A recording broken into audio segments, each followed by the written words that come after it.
Morin Verabotai, Shalom, Uvracha, ce Shabbat, on lira Bezrat Hashem, Parashat Bereshit, la première parasha de la Torah. La parasha elle commence avec la création du monde. La Torah nous dit, une fois qu'Akadosh Baruch Hu, il a clôturé, il a fini cette belle création, Hashem il dit que la terre n'a rien fait pousser pour le moment. Il n'y avait rien, ni arbre, ni les herbes. Pourquoi? Parce qu'il n'a pas encore plu, il n'y avait pas encore la pluie, et l'homme n'était pas encore là pour travailler la terre. Ça, c'est ce que la Torah nous dit.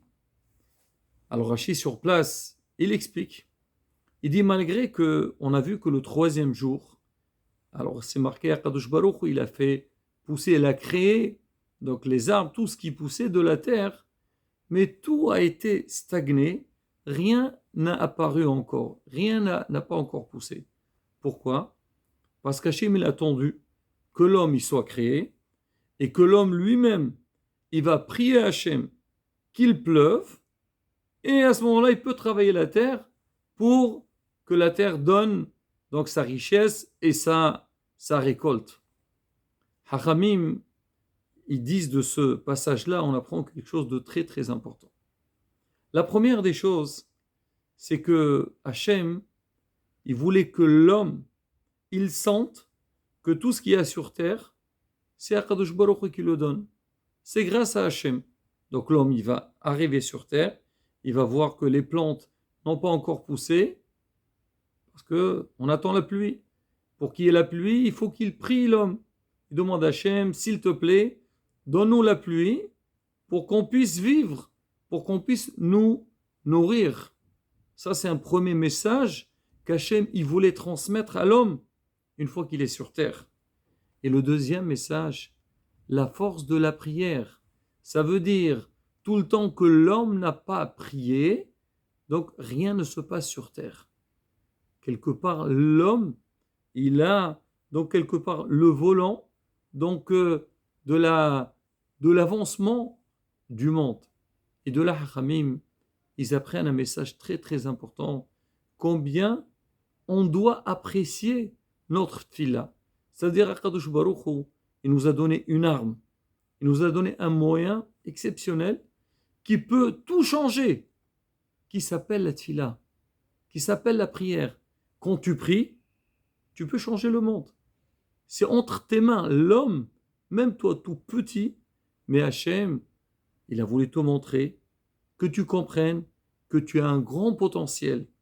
Et ce potentiel, tu peux l'utiliser en t'adressant avec Akadosh Baruch Hu. Hachem, il veut que l'homme il reconnaisse que tout ce qu'il y a sur terre, c'est Hachem qui le donne, mais il demande quand même à l'homme de faire les tfilotes, prier et demander à Akadosh Baruch Hu. Rabotai, pour parler de l'importance de la tfila, on dit déjà, David Amelech, il dit Al tira'i tola'at Yaakov. N'aie pas peur, toi, tola'at, comme une fourmi de Yaakov, c'est-à-dire Yaakov, c'est Israël. Alors on dit pourquoi il a comparé donc le Ram Israël à une tola'at. Il dit de la même manière que elle, sa force elle est dans la bouche, nous aussi Ram Israël, notre force est dans la bouche. C'est-à-dire quoi dans la bouche? C'est avec la prière. C'est quand quelqu'un il prie, il demande à Kadosh Baruch Hu, il a la possibilité d'avoir tout ce qu'il a besoin. Et je vais apporter à Rabotai un passage de la Torah où on voit la grandeur et la puissance de la tfila. On connaît tous l'histoire de Balak et Bil'am. Balak Arasha, alors il a vu que Am Israël, il a brisé toutes les nations du monde. Tous ceux qui ont voulu toucher le peuple d'Israël, alors ils ont été brisés, ils étaient cassés. Il s'est demandé, il a dit, c'est quoi la force de Am Israël? Comment ça se fait ici que ce n'est pas une grande nation? On lui a dit, En Koham el Abapé. La force de Am Israël, c'est avec la prière. Ils arrivent à prier. Quand ils prient Hachem, Hachem il leur donne ce qu'ils veulent. Il leur dit, c'est qui le chef donc de Am Israël? On dit, c'est Moshe Rabbeinu. Où il était Moshe? Moshe était à Midian. Alors lui aussi, il a fait appel à Bil'am. Il lui a dit, tu vas venir, tu vas Hasve Shalom maudire le peuple d'Israël. Bil'am, il a essayé et il n'a pas réussi. À la fin, Bil'am, il a dit à Balak, tu sais, si tu comptes sur moi pour détruire ce peuple, on ne pourra pas. Parce qu'ils ont un Dieu qui les protège. La seule chose, si tu veux, Hasve Shalom, les faire couler, vas-y, délaisse tes filles, pousse les Juifs dans les Averot, dans le péché, et là, si Hasve Shalom Am Israël, ils font le péché, Hachem, malheureusement, donc il n'est pas content, et donc peut-être tu pourras les battre. Effectivement, c'est ce qui s'est passé, et on a vu donc la catastrophe qu'il y a eu à la fin de la paracha de Balak. Plus tard, Akadosh Baruch il dit à Moshe Rabbeinu, il dit Moshe, maintenant tu vas, Neqom Neqmat Hashem, à Midian.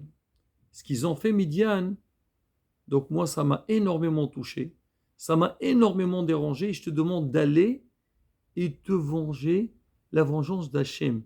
C'est pas la vengeance d'Am Israël seulement. C'est vrai, il lui a dit vengeance d'Am Israël, mais il a dit à Hachem. C'est-à-dire que malgré que Hachem, il a tapé fort, il s'est senti blessé de ça. Il dit, vas-y Moshe, va faire la guerre contre Midian et tu les gagneras, tu les battras. Effectivement, Moshe Rabbeinu, il est parti pour faire la guerre. Et la Torah nous dit, c'était quoi l'armée de Moshe Rabbeinu? Rabotai, c'était pas des millions de personnes. C'est marqué Elef Lammaté, déroulé. En fait, de chaque tribu, Moshe Rabbeinu, il avait pris 3000 personnes. En tout, il y avait 36 000 personnes. Alors, c'était quoi le rôle donc, de tous ces guerriers-là? Alors, on explique. Il y avait 12 000 qui étaient sur le champ de bataille. Ils faisaient la guerre. Il y avait 12 000 qui étaient là pour surveiller les matériaux des guerriers. Et 12 000 autres, ils étaient là pour faire la prière avec les guerriers. C'est-à-dire, Moshe Rabbeinu a envoyé les guerriers pour faire la guerre. Il y avait 12 000 personnes. Et avec eux, il y avait aussi 12 000 personnes qui étaient présentes pour faire la prière, pour qu'ils puissent gagner la guerre. Et Baruch Hashem, Am Israël il a gagné cette guerre qui n'était pas facile. Haramim pose une grande question. Ils disent, c'est vrai que de cette histoire-là, on voit la force de la tfila. C'est vrai, en règle générale, on sait qu'une guerre, c'est quoi? C'est ceux qui sont sur le champ de bataille et ils font la guerre, ils essaient de battre l'ennemi. Mais on nous dit, non, ça suffit pas, ça. C'est vrai, il faut une armée qui est très forte, qui comprend tous les techniques de la guerre.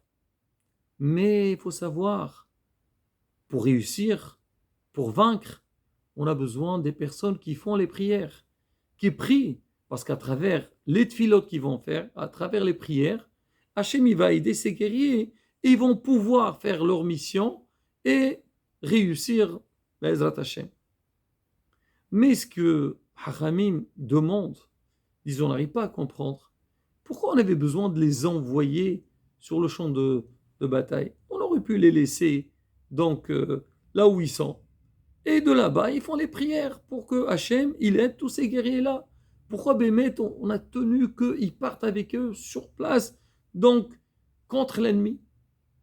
Et plus que ça, est-ce qu'on avait besoin de 12 000 personnes au même nombre que les guerriers pour faire les tfilotes? Alors voilà, on a besoin des prières, les gens ils vont faire. Et même s'il n'y avait pas cela, Moshe Rabbeinu va prier, on l'a vu Moshe Rabbeinu tout le temps. Il priait à Kadosh Baruch, le Am Israël va prier. Pourquoi on a besoin de les envoyer sur le champ de bataille? Et aussi le même nombre que les guerriers. Haramim répondent, et décida pour savoir que quand un Ben Israël il fait des tfilotes, il peut faire le même travail qu'un guerrier il peut faire. C'est-à-dire quoi? En fait, c'est ensemble.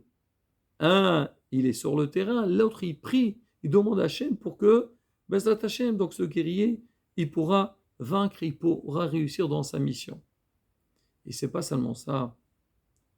Hamim, ils disent que si jamais on avait laissé les guerriers Donc là où ils étaient, à la synagogue, ou l'endroit où ils étaient, une fois que la guerre elle va finir et qu'il va y avoir la grande victoire, les gens qu'est-ce qu'ils vont dire? Oui, c'est grâce à l'armée, grâce aux guerriers.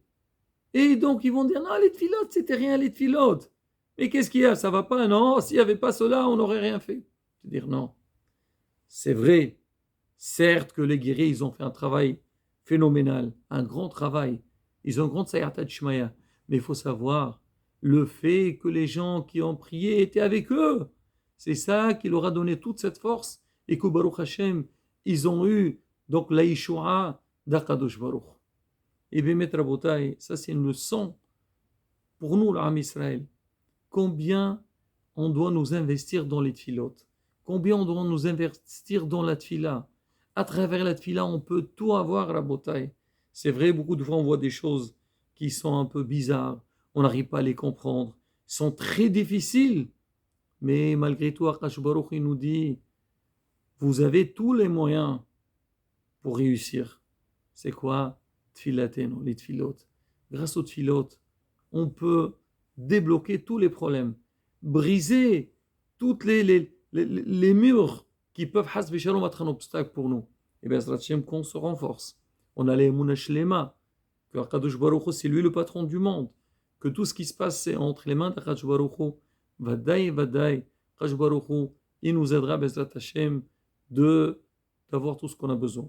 Et surtout, Rabotai, en dehors de la tila, on a les moyens, on a le télim, on a pas mal de lectures qu'on peut faire qui sont, comme on dit, très très forts pour que Bezat Hashem, on atteigne notre but. Hashem Azel Abdeval Kotchemo, qu'on aura la grande Atzlaha, car Kajabro Kabel Tefilotenu Berason, Amen, Ken Yeherason.